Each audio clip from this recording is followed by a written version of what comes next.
চল মুসাফির আপন দেশে সময় তোমার নাই রে আর।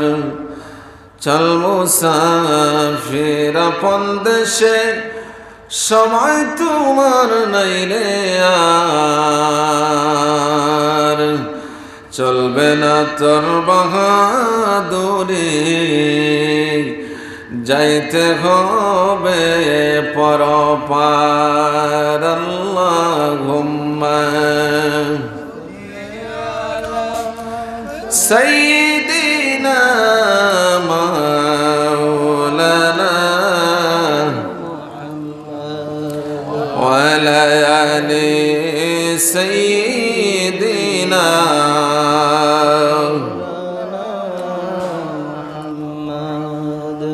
আসমান জমিন চন্দ্র সূর্য পশু পাখি গাছপালা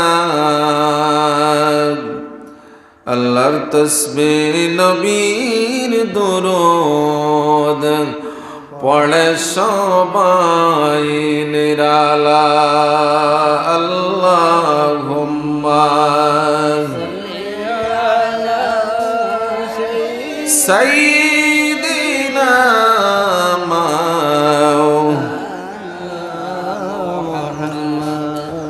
ওয়া আলা আলি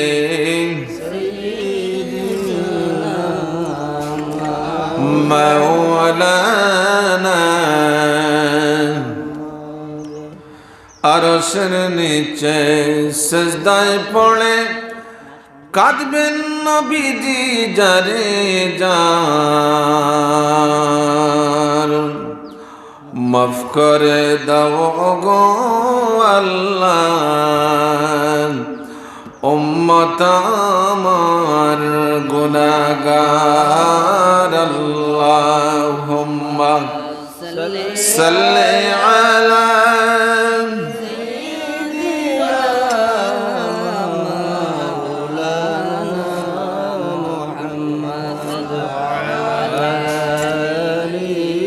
সাইয়্যিদিনা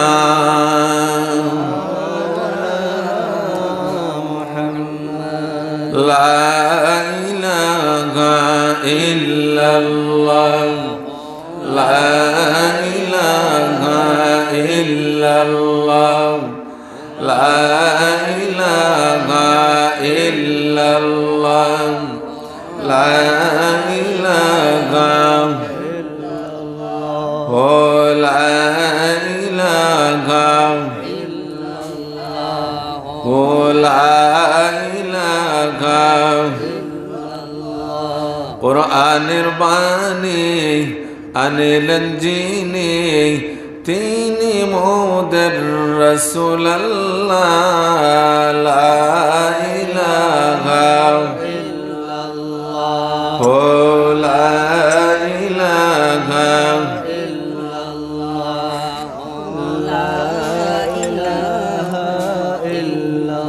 মধুর বাণী শোনালেন যিনি, মধুর বাণী শোনালেন যিনি, তিনি মোদের রাসূল। আল্লাহ লা ইলাহা ইল্লাল্লাহ ও লা ইলাহা ও লা ইলাহা লা ইলাহা ইল্লাল্লাহ মুহাম্মাদুর রাসূলুল্লাহ সাল্লাল্লাহু আলাইহি ওয়াসাল্লাম। আল্লাহ রাব্বুল আলামিনের পক্ষ থেকে আমরা যে মায়া পাই, দয়া পাই, এগুলার কোনো বিনিময় নাই, শুধু নিঃস্বার্থভাবে। এরপরে মা বাবায় আমরা যে মায়া করইন, এই মায়াটা হইল নিঃস্বার্থভাবে মায়া। একজন মায় একজন বাবায় আওলাদরে ছেলে হোক অথবা মেয়ে হোক এরারে গর্ভতা ধারণ থাকিলিয়া যতদিন মা বাবা জীবিত থাকবা এই ছেলে এবং মেয়েরে বিনা স্বার্থে লালন পালন করেন, মায়া করেন, স্নেহ মমতা করেন, এর কোনো বিনিময় মা বাবা দুনিয়াতে চান না। কথা কতটুকু সঠিক আপনারা আমার কথার লগে একমত আছেন নি জানলাম না। কিছু মাত্রা হইব আর না হয় বুঝা যাইব যে আপনারা রোজা। এখন তো রোজা মাস নাই, একলা মাতা যায় না। গফ করতে হইলে একজনে শুনা লাগে আর একজনে গফ করা লাগে, আর মাঝে মাঝে জিও জিনা তা খোয়া লাগে।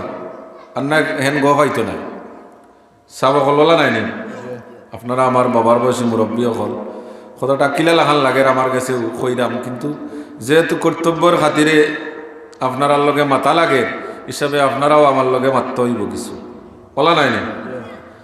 আচ্ছা, এই যে মা বাবায় আমরারে মায়া করছেন, দয়া করছেন, লালন পালন করছেন, এখনো আমরার মা বাবা যারা জীবিত আছেন মায়া কররা, এর কোনো বিনিময় মা বাবায় কোনোদিন চাইছেন নি? চাব না। এই দুইটা স্তর বাদে আল্লাহ এবং মা বাবা, এই দুই স্তর বাদে আপনি আর যত স্তর তুকাইবা সব স্তরের মাঝে মায়া এবং দয়ার এক একটা লক্ষ্য উদ্দেশ্য আছে, পিছনে উদ্দেশ্য আছে, স্বার্থ আছে। বাইরে মায়া করেন, কিছুটা খুলসিয়ত আছে, কিন্তু বেশিরভাগ স্বার্থের মাঝে নিহিত আছে। বাইরে মায়া করেন, এই মায়ার মাঝেও স্বার্থ আছে। বন্যে মায়া করেন, এই মায়ার মাঝেও স্বার্থ আছে। বাইয়ে যদি রীতিমতো বন্যে দেখাশোনা করেন না, খানিকুরাকে দেন না, মা বাবার অনুপস্থিতিতে বইনে বালা ভাইবানি বাইরে চাব না, মায়া তাকবানি জায়গা আস্তে আস্তে দূর হয়ে যাব। বাইওয়ালা বনির গেছটা কি যদি দেখা যায় উপযুক্ত মায়া স্নেহ মমতা ফাইন্না, হইলেই মায়াটা আস্তে আস্তে সরা শুরু করব। আর এর পিছনে স্বার্থ আছে। এইভাবে আপনি যত নিচে দিয়ে যাইবা দেখবা কিছু না কিছু স্বার্থ নিহিত আছে। কিন্তু আল্লাহ রাব্বুল আলামিনের সবচেয়ে বড় এক গুণ হইল আল্লাহ সারা সৃষ্টিরে, সারা বিশ্ববাসীরে নিঃস্বার্থভাবে, কোনো স্বার্থ নাই, স্বার্থ ছাড়া একভাবে সারা বিশ্ববাসীরে মহব্বত করেন। বলা নাই নিসাব আল্লাহ কইতে পারেন আমরা তো তান গুলামি করি, নামাজ পড়ে, রোজা রাখি, হজ করে। আপনি না নামাজ পড়লে, না রোজা রাখলে আল্লাহ উপাস থাকবানি, ইলা কোনটা আছে না? আল্লাহর কোনো সম্বনি না বাড়বো কোনটাও তো নাই। তাইলে খাল লাগে আমরা এগুলা করি। আল্লাহ জানাই দিন দে এইগুলা আমার কোনো প্রয়োজন নাই, যা আদেশ করছি এগুলা তোমরার উপযুক্ত দরকার। যেমন কোনো মানুষে যখন ক্ষেত করে খাজান শিখানাত সঞ্চয় করিয়া রাখে, গ্রাম্য ভাষায় উগার হয়, ওলা নাই না, উগারের মধ্যেই দানগুলারে জমা করিয়া রাখিয়া কিতা করেন, বাটিয়া দিন না নিজে খাইন, নিজে খাইন। সে ক্ষেত করছেন যেন খাইরা এই নইগুলা ক্ষেত করিয়া নিয়ে জমা করিয়া তৈছেন। ঠিক এইভাবে আপনি যা ইবাদত বন্দেগী করবা এগুলা আল্লাহর কোনো প্রয়োজন নাই। আপনি আমি যা ইবাদতি করমু সব আমরার প্রয়োজন। আল্লাহর আদেশ হইল আমি যেগুলা আদেশ করছি এইগুলা যদি মানো তোমার বিনিময় জান্নাত দিমু। আর যদি আমার অর্ডারে অমান্য করো, আমার খতারে অমান্য করো, তোমার ইচ্ছা মতো চলাফেরা করো, এর বিনিময় হিসাবে তোমারে জাহান্নাম আমি দান করবো। কথা বলা নাই, তাহলে লাভ আমরারও, লস আমরারও। আল্লাহ রাব্বুল আলামিনের কোনো লাভ নাই, কোনো লস নাই, কোনো প্রয়োজন নাই। একমাত্র নিঃস্বার্থভাবে আল্লাহ রাব্বুল আলামিনের যত গুণ আছে এর মাঝে একটা গুণ হইল আল্লাহ সব মানুষ জাত সহ যত সৃষ্টি আছে, যত মাখলুকাত আছে, সব মাখলুকাতের বিনা স্বার্থে মায়া করেন। সুবহানাল্লাহ। এই যে একটা গুণ, এই মহৎ একটা গুণ থাকি ৯৯ ভাগর ১ ভাগ গুণ সারা বিশ্ববাসীর মাঝে আল্লাহ বাঠিয়া দিছ। হক্কা সুবহানাল্লাহ। এই মায়াটা ভাগ করিয়া ১০০ ভাগ করিয়া ৯৯ ভাগ মায়া আল্লাহ রাব্বুল আলামিনের নিকট রাখছেন, আর ১ ভাগ মায়া সারা বিশ্ববাসীর মাঝে বাঠিয়া দিছ। এই যে ১ ভাগ মায়া সারা বিশ্ববাসী পাইয়া বনের একটা হিংস্র প্রাণীয়ে তার বাচ্চারে মায়া করে, পেটের মধ্যে যত খিদা লাগে না কেনে বাচ্চারে কোনোদিন মায়ের দরিয়া খানির খিদা নিবারণ করে না। কথা বলা নাই, খেনে খায় না, পেটের খিদা লাগছে। ও জাতীয় প্রাণী বাঘে সিংহরে ফাইলে খায়, আওটাও তো চতুষ্পদ প্রাণী, আওটাও চাইর পাওয়া জানোয়ার, কিন্তু খায় না। তার যে বাচ্চাটা, এই বাচ্চাটা হইল চাইর পাওয়া জানোয়ার। এই বাচ্চাটারে পেটর খিদা নিবারণ করার লাগে খায় না। যখন সামনে হরিণ অথবা অন্য যে কোনো প্রাণী পায়, জঙ্গল মারিয়া তার পেটর খিদা নিবারণ করে। বলা নাই।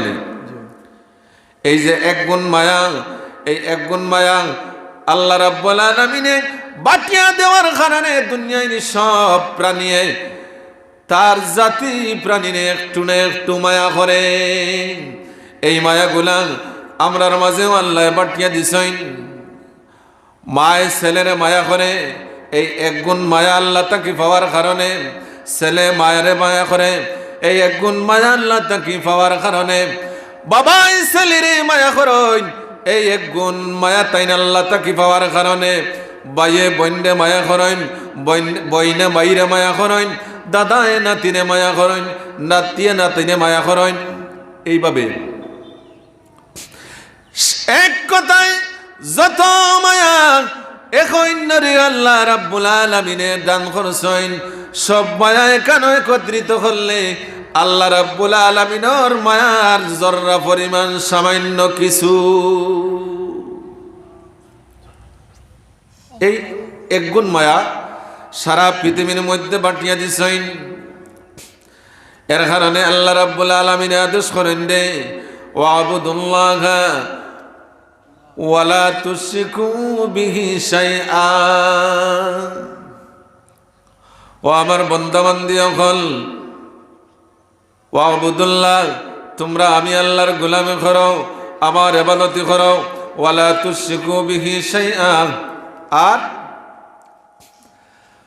আমার এই ইবাদতের মধ্যে, আমার গোলামির মাঝে অন্য কোনো মানুষে তোমরা শরীক করিও না, অন্য কোনো মাখলুকাতরে আমার এইগুলার মধ্যে শরীক করিও না। ওয়াবিজিল কুরবা ওয়াল ইয়াতামা ওয়াল মাসাকিন ওয়াবিনিস সাবিল, আর ওয়াবিজিল কুরবা, তোমরা এক অন্যের প্রতি মায়ার এই ব্যবহারটা যত সময় স্থায়ী রাখবাই, যত সময় আমার এই গুণটা তোমার সমাজের মধ্যে বিদ্যমান থাকব, তত সময় তোমার এই সমাজ শান্তির সমাজ থাকব। এই মহব্বত আল্লাহ রাব্বুল আলামিনে আমরার মাঝে বাটিয়া দিছেন। এই মহব্বতটা যতদিন আমরা ধরিয়া রাখবো, আমরার সমাজও এই মহব্বতটা যতদিন থাকবো, ততদিন এই সমাজ শান্তির সমাজ থাকব। এটা হইল আল্লাহ রাব্বুল আলামিনের আদেশ। আর যখন এই গুণটা আমরা তাকে উঠে যাব, আমার সমাজে এই গুণটা থাকতো না, তখন দেখবা এই সমাজ জমিনের মাঝে সবচেয়ে অশান্তির সমাজ। এক ভাই আর এক ভাইরে মারে কোন সময়? যখন তার কাছ থেকে মায়া উঠে যায়। বলা নাই নেই বাতি যায় চাচানে কোন সময় মারে? চাচা তাকি বাতি যার যত সময় মায়া থাকবো তত সময় সম্ভব নয়। যখন মায়া উঠি যাব তখন দেখবা এক অন্যর উপরে হামলা করে। এটা হইল এই এক গুণ। এই গুণটা যত সময় আল্লাহ রাব্বুল আলামিনের বান্দা বান্দি হলে ধরিয়া রাখবা, তত সময় এই সমাজ শান্তির সমাজে পরিণত থাকব। এর কারণে আমার বিষয় দেওয়া হয়েছে প্রতিবেশীর হক। প্রতিবেশী বলতে কতটুকু বুঝায়? আল্লাহ রাসূলে ফরমাইন, হযরত ইমাম জুহরি রহমাতুল্লাহি আলাইহি রিওয়ায়াত করেন, আল্লাহ রাসূলের সাহাবী হযরত আবু সাঈদ খুদরি রাদিয়াল্লাহু তাআলা আনহু রে আল্লাহ রাসূল আদেশ করেন, ও আমার সাহাবী, তুমি মসজিদে নববীর গেটের মধ্যে কথা লিখিয়া দেও যে আল্লাহর বান্দা হল তোমাতানোর বসত বাড়ি থাকি চতুর্দিকে স্কয়ার 40 ঘর পর্যন্ত তোমাতানোর প্রতিবেশী। আপনার বাড়িটা কি চতুর্দিকে 40 বাড়ি আপনার প্রতিবেশীর আওতায়। এরার সাথে আপনি কিতা করতা? সদয় ব্যবহার করতা, নম্র ব্যবহার করতা, বালা ব্যবহার করতা, সুন্দর আচরণ করতা। এটা হইল আপনা তাকি বাকি 39 ঘরের মানুষের হক আপনার উপরে। তারা এই আচরণ পাইতো আপনা তাকে। এটা হইল তারার প্রাপ্য।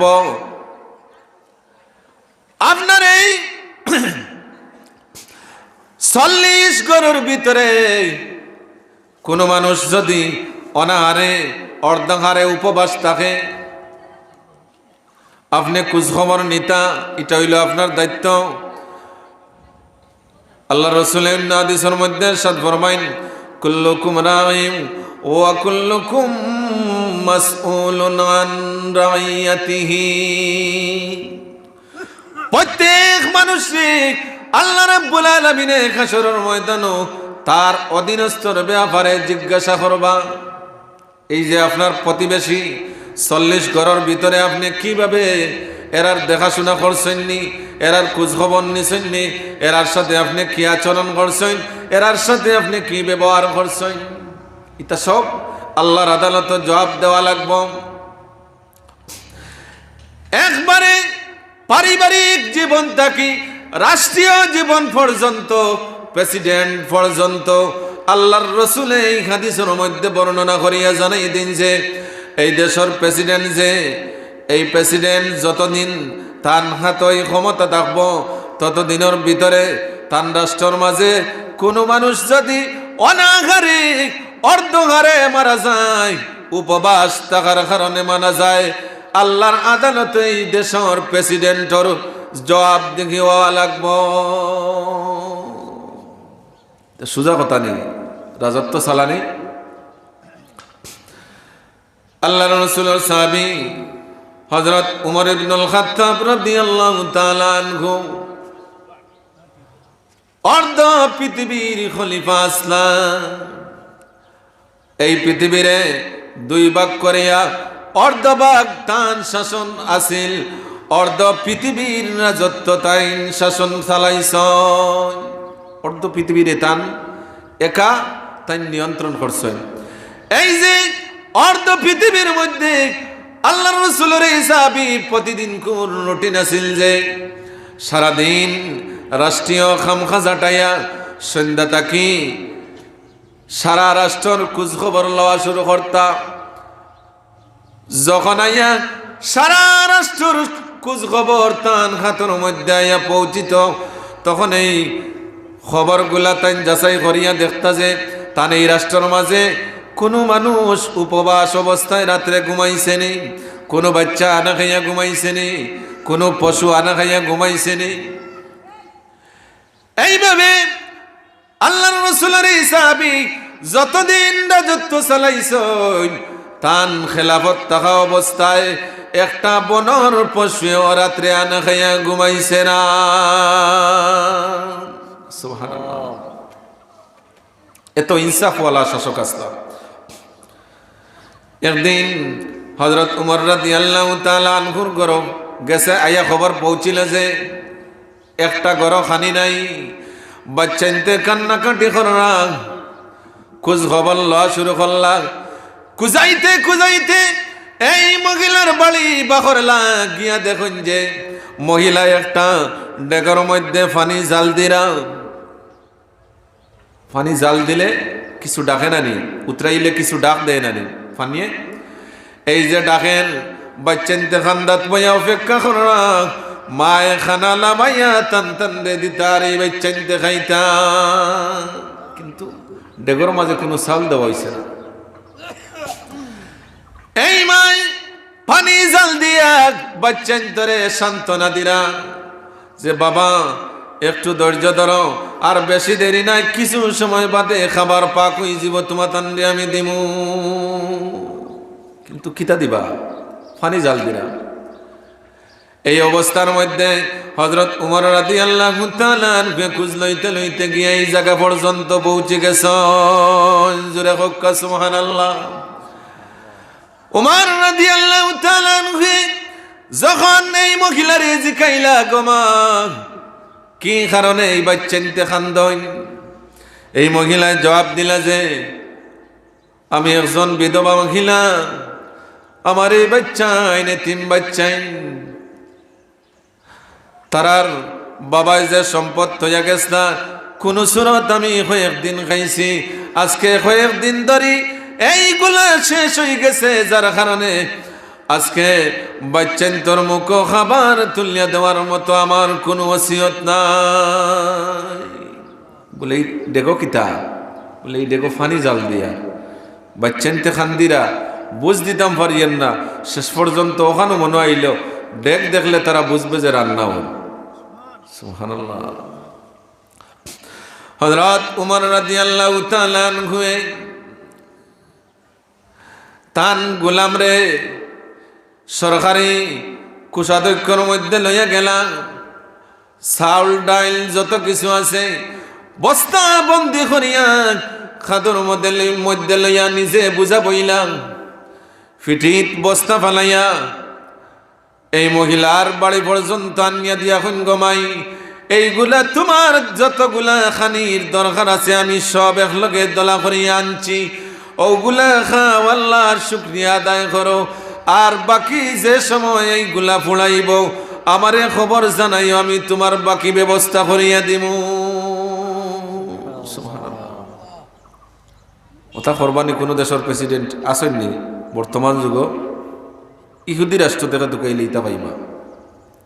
একটা কুত্তারে আনা খাইয়া মরতে দিত নাই, কিন্তু মুসলমান রাষ্ট্র এই বাংলাদেশ প্রায় 95% মুসলমানের দেশ, কত মানুষ রইবার জায়গা নাই, খাইবার জায়গা নাই। হ্যাঁ, রাত্রে যদি আপনি যাই বাস স্ট্যান্ড দেখবা মানুষ এই মাটির মাঝে, শীতর মাঝে, ঠান্ডার মাঝে মাটিত ঘুমার, না বাড়ি আছে না ঘর আছে, না একটা মানুষে খুঁজল। রেলগেট গেলে দেখবা কত মানুষ অসহায় এই ঠান্ডার মাঝে পড়ে দিছে। এখন দিন কোনো মানুষে খুঁজল, একটা মানুষে অত জিকায় না কোন দেশে আমরা আছি। তাহলে সুজা নেই, সুফাত তাকি তাকি গিয়া ব্যস্ত হমাই যাবা। আল্লাহর রাসূলে ফরমায় কুল্লুকুম রাঈন ওয়া কুল্লুকুম মাসউলুন আন রাইয়াতিহি। এই দেশের প্রেসিডেন্ট অথবা যে কোনো দেশের প্রেসিডেন্ট হইনাখিনি তান রাজত্বর ভিতরে কতটুকু ইনসাফ চালাইছেন, কতটুকু ন্যায় বিচার করছেন, মানুষের খোঁজ খবর কতটুকু নিছেন, জর্রা জর্রা করি আল্লাহর আদালত হিসাব দেওয়া লাগবো। মন্ত্রী যেন, এমপি যেন, চেয়ারম্যান যেন, মেম্বার যেন, এইভাবে শেষ পর্যন্ত একটা ফ্যামিলির মেম্বার যে আছেন, প্রতি ফ্যামিলির এক একজন মুরব্বী আছেন। আছেন না নি? আপনার ফ্যামিলির মাঝে আপনি মুরব্বী, আপনি পরিবারের মুরব্বী, এই পরিবারের মেম্বার। আপনার দায়িত্ব হইল আপনার বাকি আওলাদ বিবি বাচ্চা যারা আছেন এরার দেখাশোনা করা, খানির ব্যবস্থা করা, রিজাকের ব্যবস্থা করা, টাকার ব্যবস্থা করা, এগুলা কার দায়িত্ব? আপনার দায়িত্ব।